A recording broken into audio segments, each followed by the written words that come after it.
This episode is brought to you by Jira. Jira is the only project management tool you need to plan and track work across any team. So if you're a team of developers, Jira better connects you with teams like marketing and design, so you have all the information you need in one place. Plus, their AI helps you knock out the small stuff so you can focus on delivering your best work. Get started on your next big idea today in Jira. It feels like you can get your credit scores anywhere these days. Random websites, card statements, budgeting apps, heck, even your dog might bark out a few numbers. It's true. Credit Karma isn't the only place you can find them, but we actually do more with your scores to help you find your next financial opportunity. Like a more rewarding credit card, a game plan that helps you pay down debt faster, or a personal loan to help you save more on interest payments each month. Cha-ching! The possibilities are kinda endless. Download Intuit Credit Karma today to get started. This episode is brought to you by Indeed.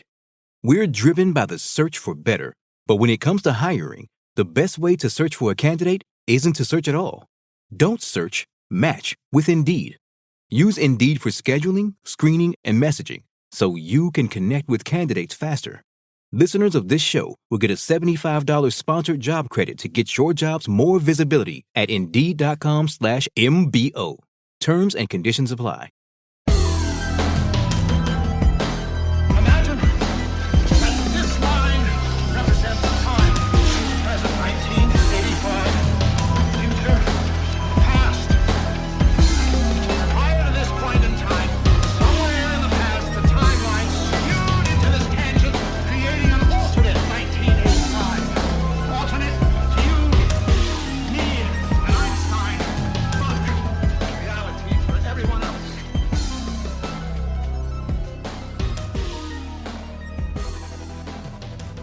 Welcome back to the Infinite Rabbit Hole. I'm your host, Jeremy, and today we're going to dive into part 2 of our coverage of UFOs over Elmwood. And on this installment, we'll peel back the layers of the Forster and Wheeler encounters. Now, these 3 encounters are huge to the story of what happened in Elmwood, and why this little small town in western Wisconsin really has a case for being one of the absolute strangest places on the face of this planet. I'm not going to go ahead and soak up all your time today, travelers. Let's go ahead and jump right in. Now, this is going to be the shortest episode of this series, but it will hit the hardest. So hang tight and enjoy.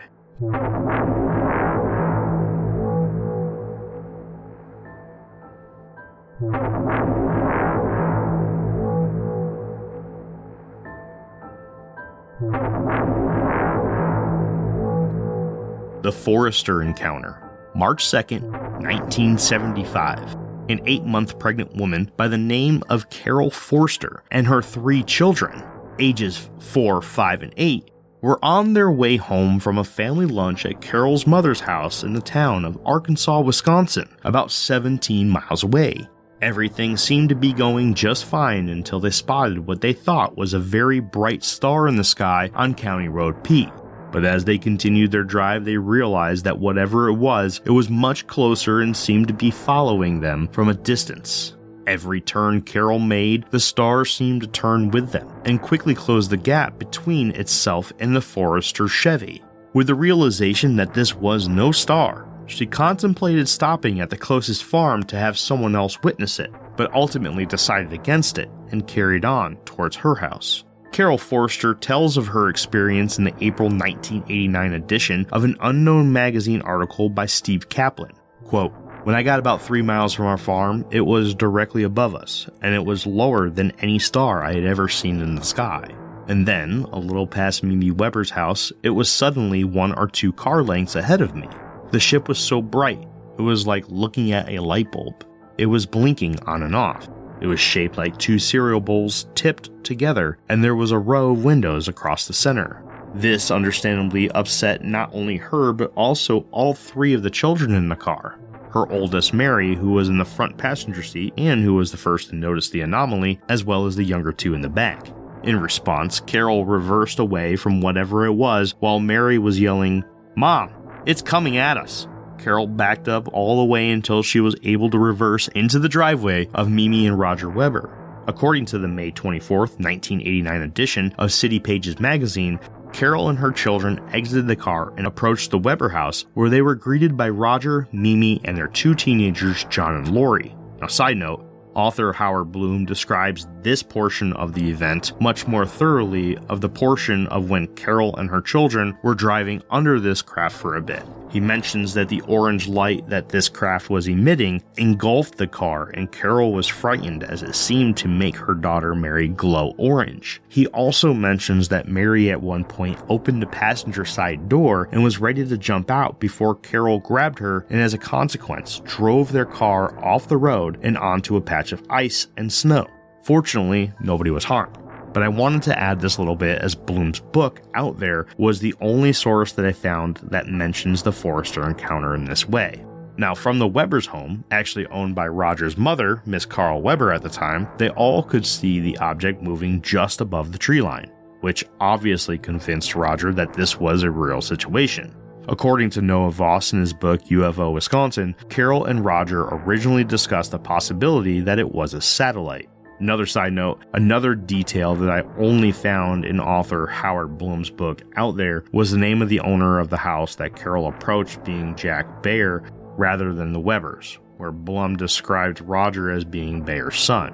Of course, there is a chance that they are one and the same, but I was unable to find any information to clarify this inconsistency. My honest opinion here is that Blum didn't have the approval to use the Weber's actual name, so in order to keep them anonymous, they used the name Jack Bayer. But this could also be false.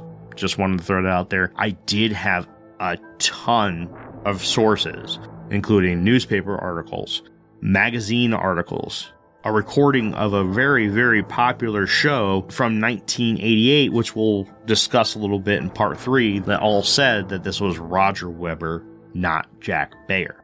Now to get back on track. Happy that someone else saw the strange thing in the sky, Carol began to try the drive home again with her 3 children. This is when things began to take a turn to the very strange. The craft reapproached and lowered all the way down to the road just in front of her. So close, in fact, that Carol had to stop her car and once again reverse back to the Weber's house. According to Voss, quote, Roger responded to the noise of Carol's horn blaring and rushed out of the house reportedly to see the object lifting up past the treetops. Roger decided it was best if he escorted the family to their home, as the craft followed the 2 cars all the way to Carol's house at a distance of only a few car lengths behind before it settled above the pasture of the Forster farmhouse. According to City Pages magazine, when Bud Forster, Carol's husband, came home from a snowmobiling excursion with Carol's father Bill, he was able to see the strange craft through their dining room window before it shot off into the distance. Carol, Bud, Roger, Mimi, and all of their children would later describe the craft as glowing orange or having numerous orange lights with a dome on the very top and had 4 legs or supports underneath it. Most reports that I found describe the craft as being roughly the size of a car, but there was a few that quoted Carol as saying it was 10 or even 20 times bigger than her '68 Chevy. But just to be clear, most of them said that it was roughly the size of a car. Carol told investigator Jack Bostrack 2 weeks after the incident that her 2 younger children refused to sleep alone and were giving her and her husband issues around bedtime every night, when that used to never be the problem. Carol stated to author Howard Bloom that they would suffer horrible nightmares that kept them awake most nights than not. They would eventually find a routine of sleeping in the living room together with all of the lights on for nearly 3 years, as well as also refusing to use the outhouse at night, as they were petrified that the craft would come back and take them away. Officer George Wheeler's encounters. Encounter 1. Sunday, April 6, 1975, at approximately 11:30. Researcher Bill Johnson quotes Officer George Wheeler as describing the object as, quote, a large ball of flame. He noticed it as he was beginning to take a left onto County Road PP when he watched as it took a path straight in front of him from the direction of Kramer's Hill. This, of course, caused him to give chase to it. Quote, my first thoughts was that it was a 747 and it was on fire and was going to crash. As the craft began to slow down, Officer Wheeler pulled over into a ditch and watched as it flew overhead. More than one source mentions Wheeler describing having to jump out of the cruiser as he thought that it was going to hit him directly, while others mention him watching it from the driver's seat. Either account you want to follow, Wheeler reported watching it as it flew directly over him at about 1,500 feet before coming to a still hover over a flat field and pasture. It was now obvious that this was not a 747. Officer Wheeler would later go on to describe it as being cigar-shaped with rounded sides, quote, like two cereal bowls put end to end, while illuminating the ground, sky, and countryside around it, as well as reporting, quote, I'd say it was the size of a football field. Shortly after stopping, the craft turned, lurched, and took off at what Wheeler describes to author Howard Bloom as in quote-unquote instantaneous speed while performing 90-degree turns. This event affected Officer Wheeler so much that he began carrying field glasses and 2 types of cameras, one of which was specifically for nighttime photography, in which he kept in his cruiser at all times. He would also place a call to the previously mentioned nearby UFO researcher by the name of Bill Johnson of Menominee, attempting to get answers as to what it was. His specific questions came from concern for the safety of the town of Elmwood and its people. George's wife Doris mentioned in an interview in 1989 with City Pages magazine that, quote, he called into the sheriff's department in Ellsworth and said, I don't know what I'm seeing, but I've never seen anything move so fast in my life. He was so frightened that he drove into a ditch. Also around 11:30 on the same night, James Kay and his family described a similar craft that they spotted about 15 miles south of Wheeler's event that also seemed to be illuminating the ground. James's 3-year-old daughter and family dog appeared terrified to authorities upon arrival. The ordeal was too much for the family to stay on the property, so they moved away to live with a relative shortly after. The police station and Pierce County Sheriff's Office would also receive another call which came in from a local woman by the name of Nancy Theus, as well as a call from the Kohler family around midnight of the same day describing an eerily similar craft a few miles away. Now, the Kohler family event was mentioned in the first episode, so if you are curious as to what that is, go on back to that one and check it out.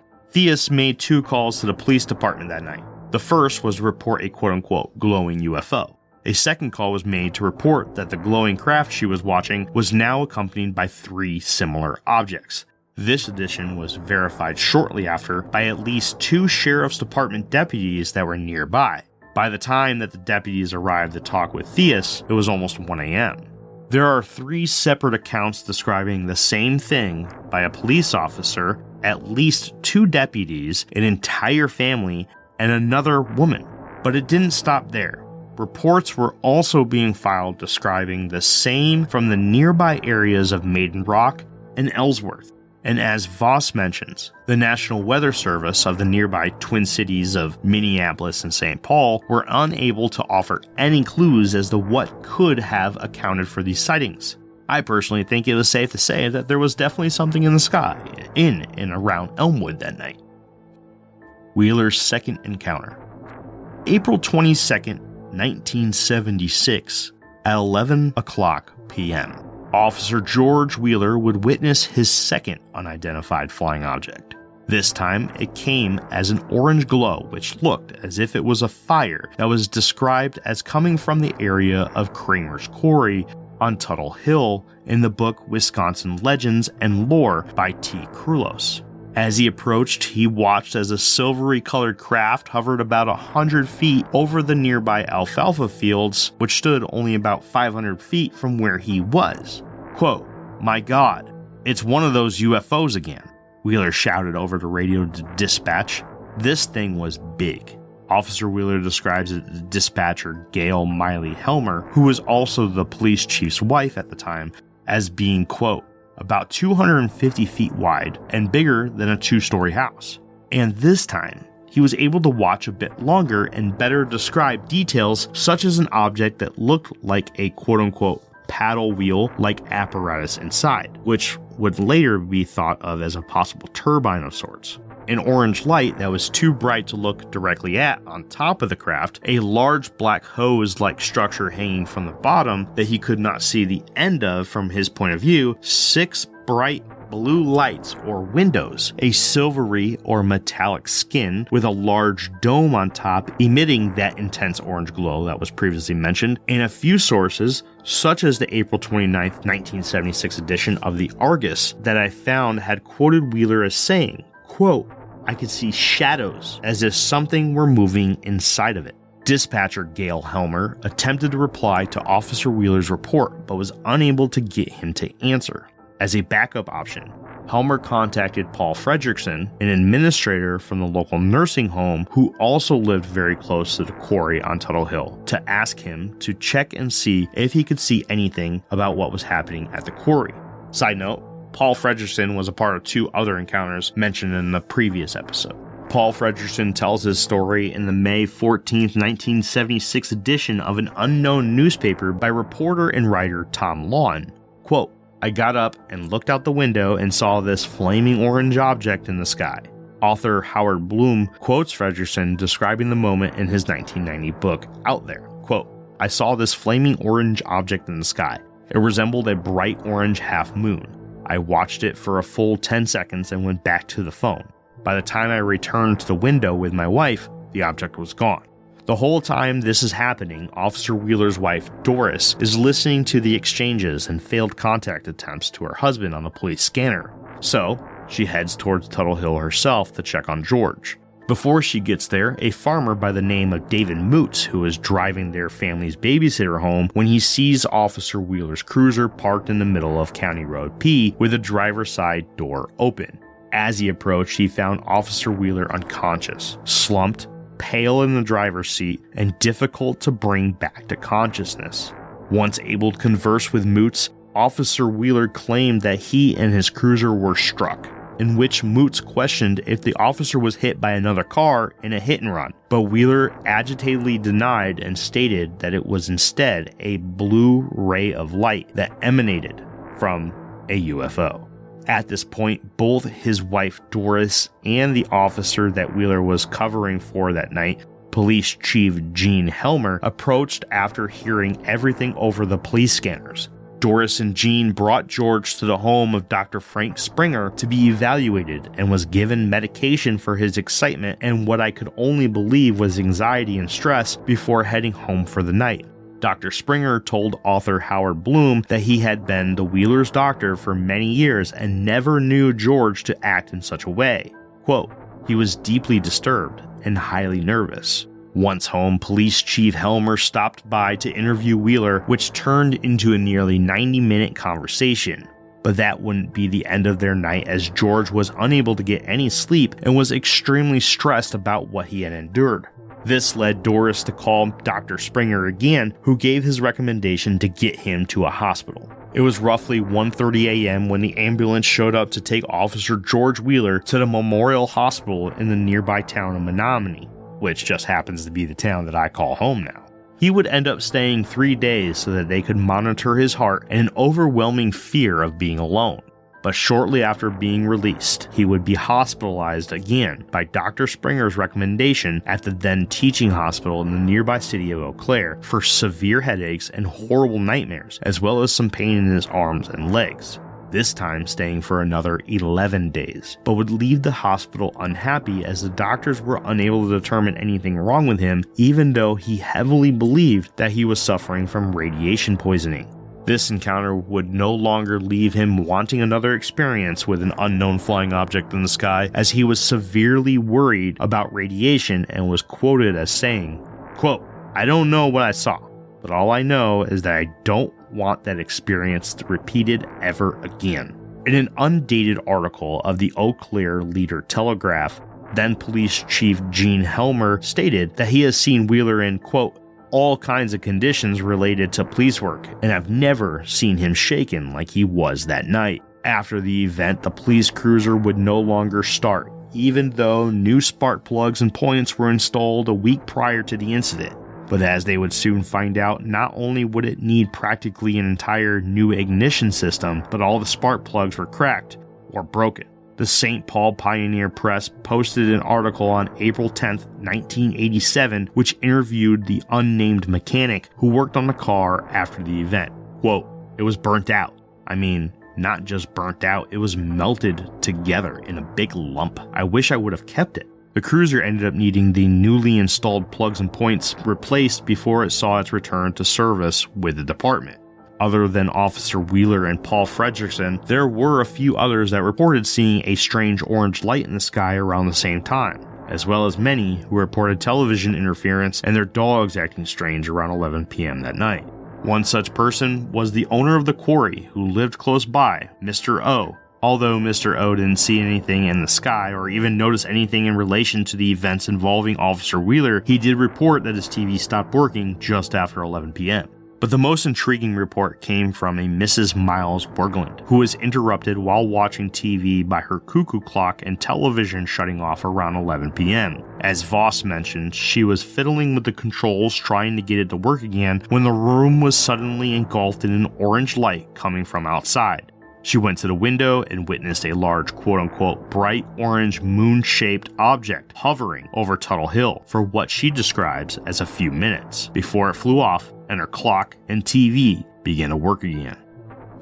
February 19, 1977 would be the date that Officer Wheeler passed away from a heart attack 10 months after his second encounter with a UFO near the quarry on County Road P. You can listen to Officer Wheeler's accounts in his own voice on a record that was produced by Columbia Records in New York in 1975. Unfortunately, I have yet to find the name of the record. It is not proven, but many claim that Officer Wheeler ultimately died from complications sustained from his second experience on Tuttle Hill. Before he passed away, he did successfully recover from another heart attack after having a lifetime without cardiovascular issues. This episode is brought to you by Indeed. We're driven by the search for better, but when it comes to hiring, the best way to search for a candidate isn't to search at all. Don't search, match with Indeed. Use Indeed for scheduling, screening, and messaging so you can connect with candidates faster. Listeners of this show will get a $75 sponsored job credit to get your jobs more visibility at Indeed.com/MBO. Terms and conditions apply. So good, so good, so good.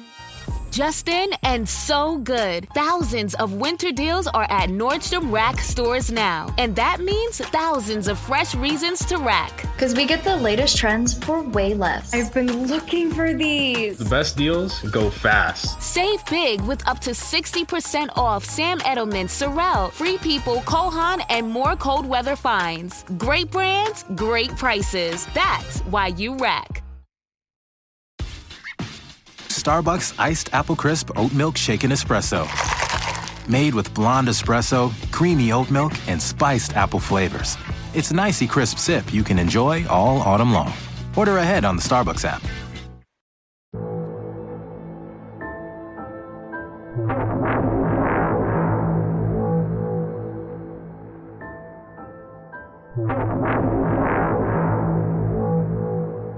Now, I do have one call of order there, travelers.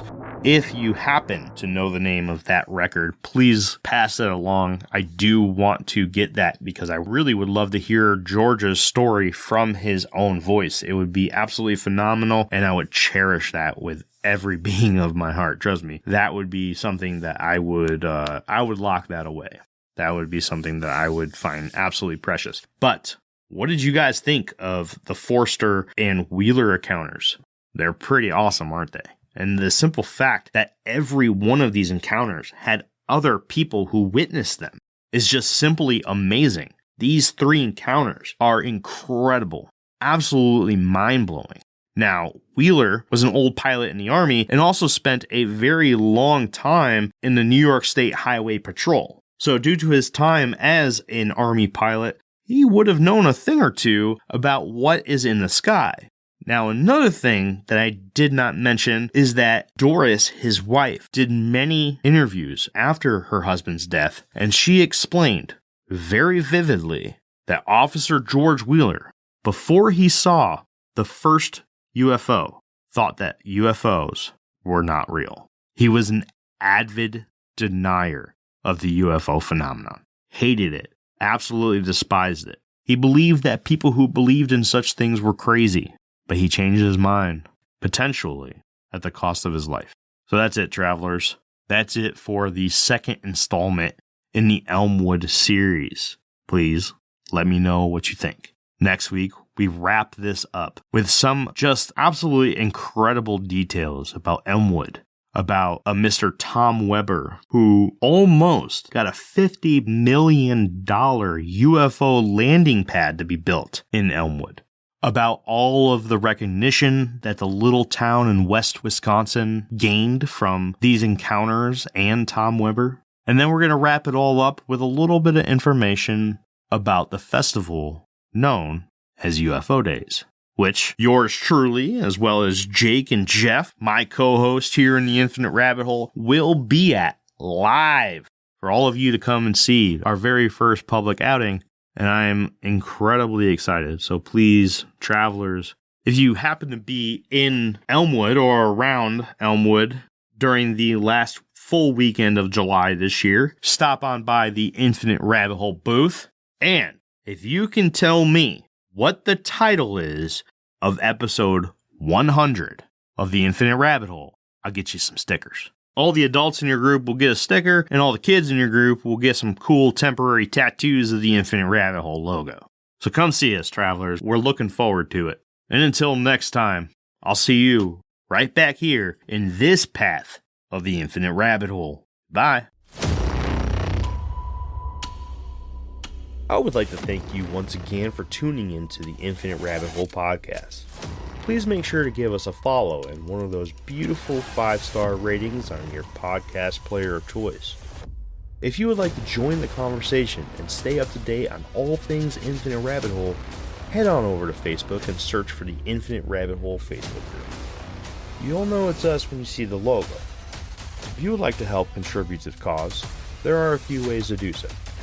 First, head on over to anchor.fm/Infinite Rabbit Hole and click on the subscribe button, where for $5 a month you'll get access to all our old episodes that will never see the free spotlight ever again.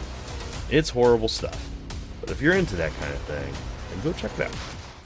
Second, head on over to InfiniteRabbitHole.com and click on the IRH merch shop tab and grab yourself a sweet t-shirt, sticker, or whatever else you see that you wouldn't mind owning.